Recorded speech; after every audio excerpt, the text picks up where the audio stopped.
अजीज दोस्तों नमस्कार। अजीज दोस्तों, पिछले दिनों 3 दिन पहले यूरोपियन ब्रिटिश पार्लियामेंट में हमने एक कॉन्फ्रेंस की थी एशियन ह्यूमन राइट्स फोरम की तरफ से, और उसमें हमने पाकिस्तान में होने वाले ह्यूमन राइट्स वायोलेशन के बारे में बताया था। पूरे प्रूफ के साथ डॉक्यूमेंटेशन दी थी कि क्या क्या हो रहा है। कॉन्फ्रेंस के लिए जब मैंने ट्वीट की थी ना कि जिसको इनविटेशन चाहिए वो कांटेक्ट करे ईमेल पे या फ़ोन पे, तो एक खातून का, मैं कई आए लेकिन उसमें एक खातून का ईमेल आया कि मुझे आना है आपके प्रोग्राम में, और फ़ोन भी आया। तो मैंने कहा ठीक है, मैं व्हाट्सएप पे, या उनका फ़ोन नंबर भी दिया था, तो व्हाट्सएप पे या ईमेल पे आपको वो भेज दूंगा इनविटेशन। लेकिन जाहिर है मुझे इंक्वायरी तो करनी होती है ना, क्योंकि आफ्टर ऑल ये आईएसआई है, दुनिया की सबसे घटिया और जलील लोगों की तंजीम है। ये टेररिस्ट है, मदर ऑफ टेररिस्ट। दुनिया में जितने टेररिस्ट हैं इनकी माँ है ये। तो हमने पता था कि आईएसआई तो गंद करने के लिए कुछ न कुछ करेगी, तो इंक्वायरी करने के लिए मुझे किसी को पूछने की ज़रूरत नहीं है। मैं 30 साल से इस कार खैर में हूँ, मैं इसी काम में हूँ। मैं बंदे को 2 लफ्ज़ों में पहचान लेता हूँ। लेकिन बहरहाल आजकल सोशल मीडिया बड़ा मीडियम है हमारे पास, मुझे किसी को पूछने की ज़रूरत नहीं पड़ी। पहले तो मैं आपको बता दूं कि ये खातून अपने आप को जर्नलिस्ट कहती थी। तो मैंने उनका नाम ट्विटर के सर्च में डाला तो ठक करके इनका प्रोफाइल सामने आ गया। प्रोफाइल पे जो पहली ट्वीट थी ना, वो आप मतलब हैरान रह जाएंगे कि कितने धड़ल्ले से आईएसआई के एजेंट अपने आप को आईएसआई का एजेंट डिक्लेयर करते हैं। उन्होंने लिखा था, पहली पिन ट्वीट है जो, हरामखोरों की चापलूसी करने से बेहतर है मारखोर की चापलूसी की जाए। मारखोर बकरा है ना, जो पहाड़ी बकरा, वो आईएसआई का निशान है, सिंबल है। यानी ये कह रही हैं कि मुझे फख्र है, मैं आईएसआई के जूते चाटती हूँ। और पिन क्या है, यानी डिक्लेयर कर रही है कि मैं आईएसआई की एजेंट हूँ। जाहिर है मुझे, अच्छा, फिर मैंने मज़ीद इसकी पूरे प्रोफाइल चेक किया, इसका इंस्टाग्राम पे गया, सब कुछ किया, टिकटॉक पे गया, तो पता चला कि इसने एक ब्रिटिश पार्लियामेंट में पाकिस्तान ह्यूमन राइट्स के ऊपर एक और कॉन्फ्रेंस हो रही थी किसी और की, उसमें उन्होंने बहुत गंदबाजी की थी। फिर बलोच मिसिंग पर्सनस यहाँ पे प्रोटेस्ट कर रहे थे लंदन में, उसमें उन्होंने गंदबाजी की। तो मैं समझ गया कि आईएसआई ने छोड़ा हुआ है उसको कि भौंकती जाओ सबके ऊपर जाके, और उसके ज़ाहिर दिहाड़ी मिलती है। अब मेरी कॉन्फ्रेंस में इनको मिली नहीं दिहाड़ी, आ नहीं सकी, क्योंकि मैंने तो उनको जवाब भेजा कि ये इवेंट खाली इनविटेशन के ज़रिए है और मारखोरों की चापलूसी करने वाले आर नॉट वेलकम। मैंने आपका नाम होस्ट एमपी को भी दे दिया है ताकि मेक श्योर करें कि आप उस कॉन्फ्रेंस में आ ना सकें, क्योंकि मुझे पता था कि इसकी कोशिश होती है कि ज़्यादा से ज़्यादा गंदबाजी करे, ज़्यादा से ज़्यादा आईएसआई से दिहाड़ी कमाए। जो अपने प्रोफाइल पे लिख रही है कि मैं आईएसआई की एजेंट हूँ, उससे आप और क्या एक्सपेक्ट कर सकते हैं। मैंने उसको नहीं भेजा और ये मैसेज भेज दिया, तो उसने एक्सक्यूज़ मी जवाब भेजा, क्योंकि गुस्सा तो इसको बहुत आया। अब उसने दिहाड़ी तो बनानी थी, तो उसने फिर कॉन्फ्रेंस के बाद ये वीडियो निकाली है जो मैं लगा। पाकिस्तान की सियासत पर बात करने से पहले बरतानिया में हुए एक वाक़या का जिक्र करना चाहूँगी, क्योंकि वो वाक़या इतना अहम है कि उसके ऊपर बात करना बहुत ही ज़्यादा ज़रूरी है। जी, चंद रोज़ कबल यहाँ पर बरतानिया की पार्लियामेंट के अंदर एक पाकिस्तान ह्यूमन राइट्स के ऊपर एक कॉन्फ्रेंस होनी थी, और हमें भी पता चला कि वो पाकिस्तान की बरतानिया के अंदर एक कॉन्फ्रेंस हो रही है। तो हमने जो उसके ऑर्गेनाइज़र थे मिस्टर आरिफ, उनसे कॉन्टैक्ट किया और उनको ईमेल किया और उनको बताया कि ये आप एक पाकिस्तान के ऊपर एक ह्यूमन राइट्स के ऊपर जो है एक कॉन्फ्रेंस करने जा रहे हैं, तो हम उसमें आना चाहते हैं बीइंग अ जर्नलिस्ट, ताकि हम उसको कवर कर सकें।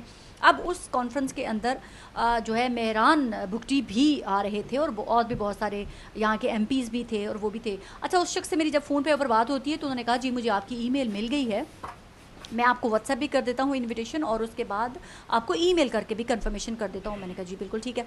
मैं इंतज़ार कर रही थी, ये मेरी अर्ली मॉर्निंग बात होती है, और उसके बाद लेट से मैसेज आता है कि मार खोर के चापलूस आर नॉट वेलकम। जी जी जी जी, ये वो शख्स ने मुझे रिप्लाई किया जो यहाँ पर बरतानिया की पार्लियामेंट के अंदर, पाकिस्तान के अंदर होने वाली जो ह्यूमन राइट्स के ऊपर बात करने के लिए कॉन्फ्रेंस रखी गई थी, जहाँ पर दुनिया को शायद वो ये बताना चाहता था कि पाकिस्तान के अंदर किस किस्म की वायलेशन हो रही हैं ह्यूमन राइट्स के ऊपर। और उस शख्स ने खुद इतनी बड़ी वायलेशन कर दी कि वो यहाँ पर एक जर्नलिस्ट को ये टेक्स्ट मैसेज करके डिस्क्रिमिनेशन कर रहा है और अपने असली नंबर से टेक्स्ट मैसेज कर रहा है कि यू आर नॉट वेलकम।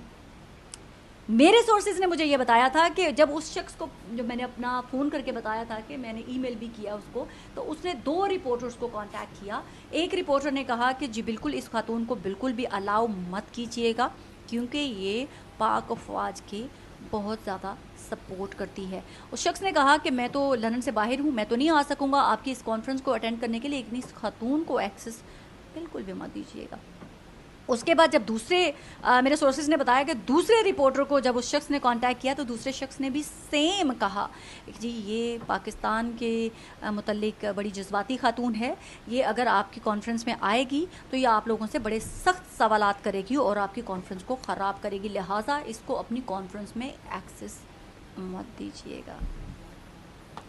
अब वो टेक्स्ट मैसेज जब मैंने पढ़ा था तो मैं बहुत ज़्यादा हंसी थी और दिल से मुझे इत्मीनान हुआ और बहुत ज़्यादा खुशी भी हुई थी। खुशी इसलिए हुई थी कि अल्लाह ताला तेरी ज़ात का बड़ा शुक्र है कि किसी ने मुझे ये नहीं कहा कि yes that lady is compromised, ये आपके बयानी को टो करेगी, ये पाकिस्तान मुखालिफ लोगों को इंटरटेन करेगी, ये पाकिस्तान की पाक अफवाज के ख़िलाफ़ होने वाली चीज़ों को इंटरटेन करेगी। अल्लाह ताला की ज़ात का बहुत शुक्र है कि मुझे ये कह के वहाँ पर अलाउ नहीं किया गया कि ये पाकिस्तान के नाम के ऊपर जज्बाती हो जाएगी और आप लोगों से सवाल जवाब करेगी और आपका प्रोग्राम ज़बरदस्त भी हो सकता है। बहरहाल मेरे नाम का जो खौफ और पाकिस्तान से मोहब्बत और पाक अफवाज से जो मोहब्बत है वो मेरे लिए एक तमगा है। मैं अल्लाह का शुक्र अदा इसलिए भी ज़्यादा करती हूँ कि कहीं किसी ने ये नहीं कहा कि शायद मैं राकी एजेंट हूँ, शायद मैं पाकिस्तान मुखालिफ क़ुव्वतों के साथ काम करने के लिए बड़ा कंफर्टेबल फील करती हूँ। But I am really happy कि जिस किसी ने भी ये फ़ीडबैक उनको दिया या उन्होंने जैसे भी उन तक ये पहुँचाया गया, मैं पाकिस्तान के लिए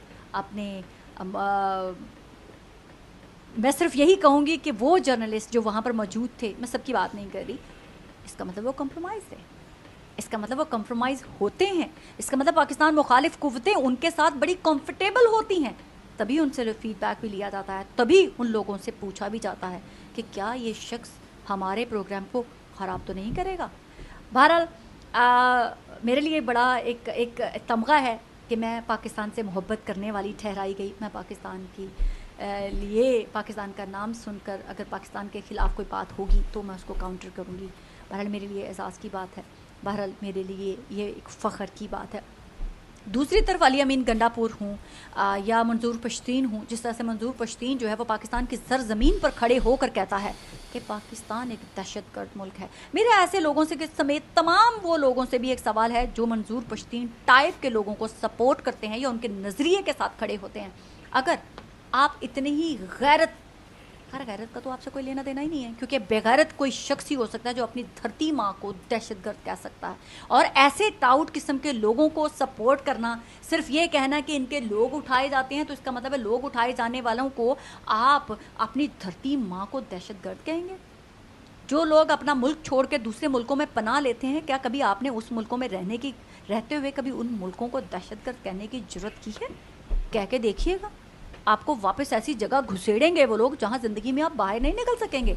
लेकिन अजब पाकिस्तान के बेगैरत किस्म के लोग हैं जो पाकिस्तान में रहते भी हैं, पाकिस्तान में अपना नाम भी बनाते हैं, उसी पार्लियामेंट का हिस्सा भी बनते हैं और फिर उसी मुल्क को, उसी धरती माँ को दहशतगर्द भी कहते हैं। और सबसे बड़े बेगैरत जो ऐसे लोगों को सपोर्ट भी करते हैं। आज मैं सिर्फ अपने आप को रिस्टेन करते हुए यहाँ तक ही रहूँगी और मैं इतना ही कहूँगी कि मेरे लिए सबसे ज़्यादा फ़ख्र की बात है कि मैं एक मुहब्बे वतन पाकिस्तान समझी जाती हूँ और मेरे नाम से इसलिए भी लोग डरते हैं कि अगर पाकिस्तान मुखालिफ बात होगी तो सफ़ीना खान पाकिस्तान के हक़ में ज़रूर बोलेगी। सो आज तक के लिए इतना ही। पाकिस्तान जिंदाबाद। इसमें इसने गंदबाजी की है। अब इसमें ये कह रही है, मैं इसके जवाब देता हूँ कि ये आरिफ अजाकिया ह्यूमन राइट्स की बात करता है, लेकिन ये कैसा ह्यूमन राइट्स है कि जर्नलिस्ट को आने नहीं दिया। जर्नलिस्ट आर मोस्ट वेलकम, गंदबाजियों को और आईएसआई के एजेंटों को नहीं आने देना, बिल्कुल नहीं आने देना। ये कोई ह्यूमन राइट्स नहीं है। तुम ह्यूमन राइट्स की वायोलेशन करती हो। जो यहाँ पे बलोच प्रोटेस्ट कर रहे हैं उनको प्रोटेस्ट करने से रोक रही हो। तुम यहाँ पे ब्रिटिश पार्लियामेंट में कॉन्फ्रेंसों में गंद कर रही हो आईएसआई के कहने पे, तो तुमको पता ही नहीं है कि ह्यूमन राइट्स क्या है। हमें ना सिखाओ भाई। 94 में पहली बार हमने यूनाइटेड नेशंस का universal charter of human rights पूरा स्टडी किया था, वहाँ पे पूरा कोर्स किया था, और फिर इसके बाद हमने यूनाइटेड नेशंस से ह्यूमन राइट्स का काम शुरू किया है। 30 साल हो गए, 30 साल। तुम तो कल को जुम्मा 8 दिन हुए, तुम अभी कल की। तो यह है कि हमें ना सिखाओ कि ह्यूमन राइट्स क्या है।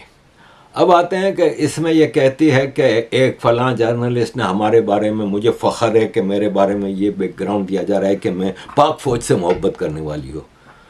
लानत है पाक फ़ौज से मोहब्बत करने वालों को। ये पाक फ़ौज नहीं है, नापाक फ़ौज है। कभी गौर से देखो ना, तो इसने हज़ारों, दसियों हज़ारों बलोच मारे हैं। इसने मिलियंस ऑफ बंगाली मारे हैं, बंगाली मिलियंस ऑफ बंगालियों के और रेप किए हैं। वो सब बलोच और बंगाली मुसलमान थे, पाकिस्तानी थे।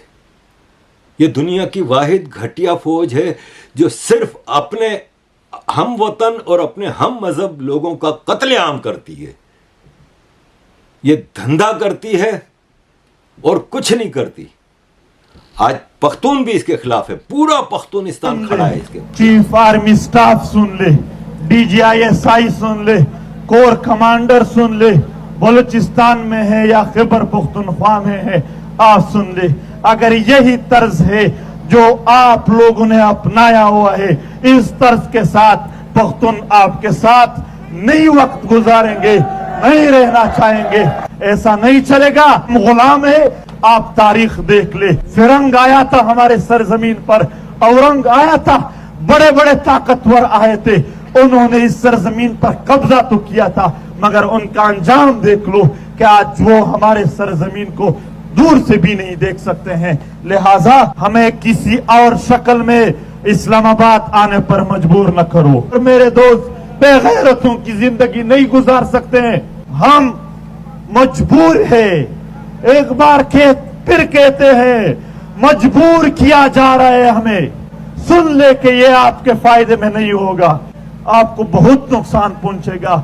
अगर इस मुल्क के मीडिया में जुर्रत है, इनके कैंट के दरवाजे में बताऊंगा कि कौन कौन दहशतगर्द अंदर जाता है और बाहर आता है। पूरे मुल्क में ना मालूम अफराद नहीं है, सिर्फ पख्तून बेल्ट में है, और वो लोग जो हमारे हक की बात करते हैं उनको मारते हैं। वो अल्लाह अपने वतन के लिए हमारे सर भी कुर्बान है। एहतजाज की जरूरत है, एहतजाज करते हैं। मगर अगर ये जर्नल न आईन मानते हैं, न इस्लाम मानते हैं, न रवायात मानते हैं, सिर्फ बदमाशी मानते हैं, तो फिर हमारे पख्तूनों का तारीख सुनो कि बदमाशों का हम क्या हाल बनाते हैं। बंगालियानो तो दुनिया पतलूनों ना पास लियो, बंगालियों ने उनके पतलून निकाले थे, पख्तून और बलोच उनके चमड़े निकालेंगे। तुम जैसे घटिया लोगों की बात ही मैं नहीं करता, क्योंकि तुम लोगों को तो 2 टके के ऊपर तुम लोग बिकने वाले लोग हो। हम लोगों को पूछो तुम्हारे माई बाप ISI वालों से कि कितनी बार आके ऑफरें की हैं और कितनी ऑफरें की हैं। 30 साल से यूरोपियन पार्लियामेंट, बेल्जियम में, यूनाइटेड नेशंस, हर फ्लोर पे आके हमें ऑफरें की हैं। हमने नाम ले लेके बताया है कि कौन कौन आया था और क्या क्या करता रहा। हमें धमकाया भी गया, हमें सब कुछ किया गया। हमने अपने खानदानों से नाते तोड़ दिए, हमने सब कुछ तोड़ दिया। तुम बात करती हो कि जो पाकिस्तान से गद्दारी करता है, अबे गद्दारी तुम्हारी फौज कर रही है। मुल्क पाकिस्तान है ना अगर, तो मुल्क होता है लोगों के ऊपर। तुम्हारी आर्मी ने सिंधियों के ऊपर जेनोसाइड किया। जब जियाउल हक की हुकूमत थी तो एयर गनशिप से पूरे सिंध में बम्बार्डमेंट की थी, क्योंकि जियाउल हक ने जुल्फ़िकार अली भुट्टो को फांसी पर चढ़ाया था। तुम्हारी आर्मी ने मुहाजिरों के ऊपर जेनोसाइड किया, 92 से लेकर आज तक करती आ रही है। हजारों को, सैकड़ों की बात नहीं हो रही। तुम्हारी आर्मी 78 सालों से बलोचों का जेनोसाइड कर रही है, बंगालियों का जेनोसाइड किया, पख्तूनों का जेनोसाइड किया, और अब तो पंजाबी भी अपनी आर्मी के खिलाफ खड़े हो गए। तुम जैसे 2 टके के लोगों से है ना, हम लोग घबराने वाले नहीं हैं। ये सफ़र है मरते दम तक का, और एक मेरे से नहीं, ऐसे हज़ारों लोग लगे हुए हैं इस सफ़र पे। आईएसआई ने तुम जैसों को छोड़ा हुआ है ना, तो हम तुम जैसों को जवाब देना जानते हैं। और तुम कह रही थी ना कि मुझे फ़ख्र है कि मैं पाकिस्तान के साथ खड़ी हूँ, तो वो हिटलर के साथ भी जो खड़े थे ना उनको फ़ख्र था, लेकिन वक्त ने बता दिया कि जब हिटलर ख़त्म हुआ तो उसके साथ जितने थे ना उनको नूरनबर्ग के ट्रायल के ज़रिए सबको सज़ाएं मिली थी। तो वक्त आएगा जब तुम्हारी पाकिस्तान की इस घटिया आर्मी को और उसके एजेंटों को, मारखूर के चापलूसी करने वालों को इंटरनेशनल कोर्ट ऑफ जस्टिस के वार क्राइम ट्रिब्यूनल में खड़ा किया जाएगा। ये याद रखना, वक्त आएगा। तुम्हारी आर्मी ने आज तक तो कभी किसी फौज से तो जंग जीती नहीं है। 93,000 अपनी पतलून उतार के आ गए थे ढाका में। 93,000। ये तुम्हारी बहादुर फौज है जो अपने ही मुल्क की ज़मीनों पे कब्जे कर रही है, अपने ही मुल्क के कारोबारों पे कब्जे कर रही है। खाली 100, 150, पौने 200 जनरल, फौजी नहीं जनरल, कनाडा की नेशनलिटी हासिल कर चुके हैं। यह है तुम्हारी बेगैरत फौज। बेगैरत हमें कहती हो? यह है तुम्हारी बेगैरत फौज। मुझे एक रिटायर्ड आर्मी चीफ दिखा दो जो पाकिस्तान में रहता हो। इधर खत्म हुआ इनका पीरियड, माल लूट मार के फैमिली लेके बाहर बिलियनर। जिस आर्मी में आसिम सलीम बाजवा जैसे कुत्ते हो ना, उस आर्मी पे हम लानत ही भेजते हैं और उसको एक्सपोज करते रहेंगे। तुम्हारी वीडियो मैंने पूरी देखी और मुझे बहुत खुशी हुई कि तुम लोगों को तकलीफ हुई है। हमने एक लफ्ज झूठ नहीं बोला। मैं एक वीडियो बनाई है जो कल लगा रहा हूं अपनी इस पूरी कॉन्फ्रेंस की डिटेल। उसमें मैंने एक एक डिटेल बताई है प्रूफ के साथ कि किस तरह तुम्हारी आर्मी हम पे जुल्म कर रही है। और जो लोग इस जालिम और जाबिर और हरामखोर आर्मी की चापलूसी करते हैं ना, उनसे बड़ा बेगैरत दुनिया में कोई नहीं है। तो याद रखना कि ह्यूमन राइट्स का सबक कम से कम हमें नहीं पढ़ाना। तुम लोग जो कि ह्यूमन राइट्स के सबसे बड़े वायोलेटर हो, तुम लोग जिन्होंने सबसे ज्यादा ह्यूमन राइट्स वायोलेशंस किए हैं, हमें ह्यूमन राइट्स का सबक ना सिखाना। हम अपना काम अच्छी तरह जानते हैं क्योंकि हम किसी के एजेंट नहीं हैं। हमने किसी से पैसा लेके काम नहीं करते। तुम जैसों की तो एक एक टिकटॉक वीडियो, एक एक ट्वीट और एक एक एक्टिविटी, किसी के जुलूस में जाना, किसी की गंद करना, वो करना के तुम लोग पैसे बनाते हो। हमें ना सिखाओ। बेगैरत कहती हो ना उस जर्नलिस्ट को जो कंप्रोमाइजिंग है। वो कंप्रोमाइजिंग नहीं है। वो जितने जर्नलिस्ट जो आए थे ना उस कॉन्फ्रेंस में, वो पाकिस्तान की आर्मी के भी सपोर्ट के प्रोग्रामों में जाते हैं। वो जर्नलिस्ट हैं। जर्नलिस्ट मारखोर का या हरामखोर का एजेंट नहीं होता। जर्नलिस्ट न्यूट्रल होता है, जो सच्चाई बताता है। तुम्हारी तरह नहीं है जो जालिमों के जुल्म को दबा के मजलूमों के खिलाफ खड़े हो। तो गैरत और शर्म हो ना तुम्हें, तो एक बार अपने गिरेबान में झांको कि तुम किस गद्दार फौज का साथ दे रही हो। ये गद्दार फौज जो हमारे पैसे पे पलती है, वो फौज हमें ही मार रही है, हमारे ही पैसे पे। एक आर्मी ऑफिसर की तनख्वाह 2 लाख रुपया होती है। तुम तो लंदन में रहती हो, तुम्हें नहीं पता कि यहां पे पढ़ाने का खर्चा कितना होता है। तो ये तुम्हारे सारे जो आर्मी जनरल के बच्चे यहां पढ़ते हैं, ये आर्मी जनरल कोई जद्दी पुश्ती अमीर नहीं है, कंगले है साले, लेकिन माल इतना बनाया है। वो कौन था डीजी ISPR, नाम भूल रहा हूं साले का, गफूरा। उसके 3 बच्चे यूरोप में पढ़ते हैं, साला कंगले खानदान से। 3 बच्चों ने यूरोप से पढ़ा है। एक बच्चा पाकिस्तान से आके इधर पढ़ता है ना, तो कम से कम $50,000 साल का खर्चा होता है। कम से कम बता रहा हूं मैं। ये हमारे बच्चों ने यहां पे लोन लेके पास एजुकेशन हासिल की है, बैंकों से लोन लेके एजुकेशन हासिल की है। किस हिसाब से गफूर है कि 3 बच्चे $1.5 लाख साल का खर्चा कहां से देता था, जिसकी 2 लाख रुपए की अपनी सैलरी थी। और एक गफूरा नहीं है, सारे जनरलों की बात हो रही है, सारे हरामखोर हैं। तुम इनको आर्मी कह रही हो, ये आर्मी नहीं है, ये गिद्धों का जट्ठा है। गिद्ध होता है ना जो मुर्दार नोच नोच के खाता है, और फिर वो गिद्ध के पीछे जब खा लेते हैं ना, गिद्ध चले जाते हैं, तो उसके पीछे दूसरे मुर्दार खोर जानवर जो उनके एजेंट होते हैं, जो उनके लिए टिकटॉक और उसकी वीडियो बनाते हैं, वो आके फिर नोच नोच के खाते हैं। तुम लोगों का शुमार इंसानों में नहीं होता, और मैं किसी से डरता नहीं हूं। ये तुम्हारी ISI ने 50, ये देखें, इसके अगले दिन मुझे ईमेल आई, हर रोज तुम पाकिस्तान के बारे में बकवास करते हो, अपनी जबान को लगाम दो। 4000 हिंदुओं को झूठी बातें बनाकर पागल बनाया हुआ है, कुत्ते के बच्चे। हम खालिस्तान भी बनाएंगे और नागालैंड भी बनाएंगे, बांग्लादेश भी तो बनाया था ना, कुत्ते के बच्चे। तुमसे जो हो सकता है उखाड़ लो।